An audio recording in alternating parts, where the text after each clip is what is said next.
Role. Jharkhand में हेमंत सरकार का विकास का दावा भी है, तो भाजपा सरकार और हेमंत सरकार के बीच क्या अंतर दिखता है? विकास के लिए सालाना जो जनता से टैक्स वसूला जाता है, बाजार से ऋण लिया जाता है, भारत सरकार जो हिस्सा देती है वह पैसे तो सरकार के पास करीब करीब 1 लाख करोड़ हर साल आते ही आते हैं। जो भी सरकार रहेगी ये पैसे आएंगे। सरकारें इनको कैसे खर्च कर रही हैं इस पर निर्भर करता है कि सरकार की छवि जनमानस में कैसी बनती है और प्राथमिकताओं के आधार पर जनता सरकार का आकलन कैसे करती है। तो मुझे लगता है कि 75% जो हमारा धन है जिस तरह से खर्च होता है, खर्च करने का तरीका एक ही है। कोई भी सरकार रहेगी तो भारत सरकार की योजनाएं हैं या फिर राज्य की योजनाएं हैं, उनके हिसाब से काम करेंगे। अब कोई भी जब सरकारें बनती हैं तो सरकार की भी एक छवि या जो दल शामिल रहते हैं उनकी छवि बनती है। भारतीय जनता पार्टी है कि तो एक राष्ट्रवादी छवि इनकी है, हिंदू समर्थक छवि है।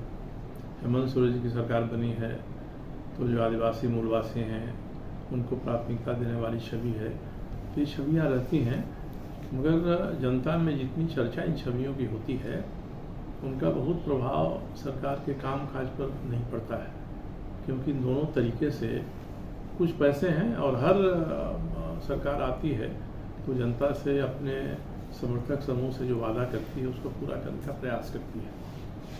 उसी में प्राथमिकताएं तय होती हैं, किसी को छांटा जाता है, किसी को छोड़ा जाता है, किसी को दिया जाता है, मगर इसकी भी एक सीमा है।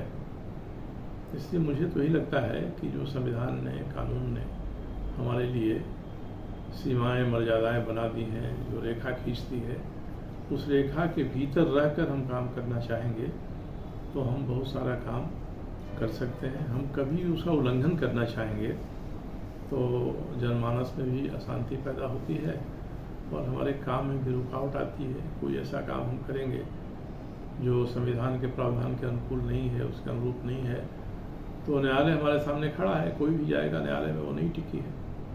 तो इसी में जो कुछ विडंबनाएं दिखाई पड़ती हैं हेमंत सोरेन जी की सरकार में या भारतीय जनता पार्टी जब थी तब की सरकार में, वो तो लोगों के सामने आती हैं। पूंजीवाद की जो व्यवस्था है, जो कहा जाता है कि ये वो ऐसा श्रम है जो मजदूरों का खून चूसती है, और आपने खनिज शब्द का भी व्यवहार किया, तो खनिज क्षेत्र में पूरे झारखंड में देखा जा रहा है और हेमंत सोरेन पे आरोप लगता रहा है कि ये कोयला चोरी करवा रहे हैं, जबकि कोयला का संरक्षण के लिए केंद्र की सीआईएसएफ की टुकड़ी तैनात रहती है। जब तक सीआईएसएफ कोयला नहीं छोड़ेगी, झारखंड के जो पुलिस का जो क्षेत्र है उस क्षेत्र में कोयला एक ढेला आएगा भी नहीं। तो क्या ये डबल इंजन की सरकार यहाँ पे दिखती है जहाँ खनिज का लूट है? देखिए, पूंजीवादी, साम्यवादी, समाजवादी मिश्रित व्यवस्था के बारे में 19वीं शताब्दी से चर्चा हो रही है। मार्क्स जैसे महान ऋषि विचारक थे, उन्होंने जितनी गहराई से इस पर विचार किया है, उतनी गहराई से अगर उस पर अमल हुआ होता तो मुझे नहीं लगता कि आज ये स्थिति होती।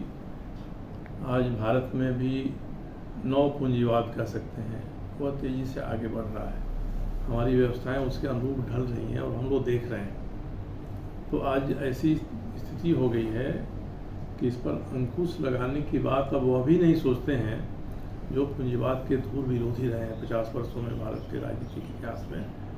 अब केवल खनन की बात नहीं है, मजदूरों का जो शोषण है, श्रम का शोषण हमेशा ही होता है। जब यहाँ एक व्यवस्था बनी है जो सरकारी व्यवस्था है या संगठित श्रमिक व्यवस्था है, उस संगठित श्रमिक व्यवस्था में जब मजदूर अपने अधिकारों के लिए खड़ा होते हैं तो उनके साथ उनका परफॉर्मेंस भी उसी तरह का हो, इसमें कमी आ जाती है। और पिछले 50 वर्षों में इसी को देखते हुए इस व्यवस्था से भी लोगों का मन उचटने लगा। जो ट्रेड यूनियन है ये मजदूरों के हक के नाम पर, दिलाने के नाम पर ज़्यादा बाधा पैदा करती थी उत्पादन में। अब बदला तो एक ऐसी व्यवस्था आ गई है जिसमें संगठित क्षेत्र लुप्त प्राय हो रहा है, और जो वास्तविक प्रकृति के काम है, अस्थायी प्रकृति के, उनके लिए भी अब ठेका मजदूर, आउटसोर्सिंग के मजदूर काम कर रहे हैं। तो इसमें तो सीधा ही शोषण दिखाई पड़ता है। सरकार अगर 100 रुपया देती है ठेकेदार को या आउटसोर्सिंग एजेंट को, तो 50-55 रुपया देता है जो श्रम उसको उसके सामने श्रम लेकर। पूंजीवाद के जो व्यवस्था का ये जो चरित्र वर्तमान में दिख रहा है खनिज क्षेत्र में कि आउटसोर्सिंग में ज़्यादा काम होने लगा है और संगठित क्षेत्रों में वो भी आउटसोर्सिंग पर ही काम करा रही है, चाहे वर्ग 3 के हों, वर्ग 4 के हों, कंप्यूटर ऑपरेटर हों, अब तो अभियंता भी लाने लगे हैं इसी के माध्यम से। तो ये एक ऐसा घालमेल हो गया है कि संगठित क्षेत्र के भीतर भी असंगठित क्षेत्र उभर रहा है, और वैसा ही शोषण संगठित क्षेत्र भी उनका कर रहा है जैसा निजी पूंजीपति उद्योगपति करते थे।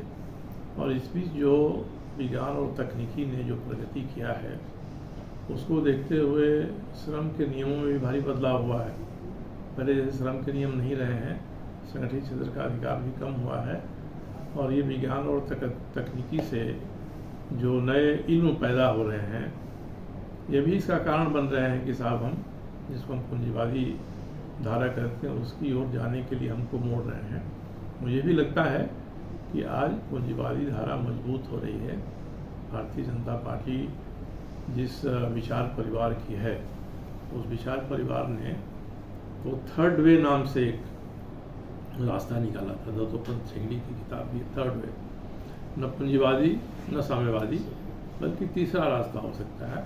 तो करीब करीब जो जवाहरलाल नेहरू जी की मिश्रित अर्थव्यवस्था थी, मिक्स्ड इकोनॉमी थी, उससे बहुत हद तक काफ़ी दूर तक मिलती जुलती है, मगर नए तरीके से है।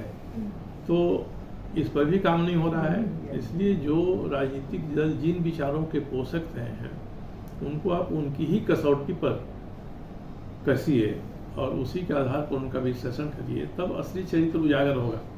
हम साम्यवादी विचार के हैं मगर व्यवहार में पूंजीवादी काम कर रहे हैं साहब। हम पूंजीवादी हैं मगर आम जनता का कल्याण कर रहे हैं। ये कल्याण के अमुक काम कर रहे हैं, उसको दिखा के और हम कहते हैं कि हम समाजवादी धारा के पोषक हो रहे हैं।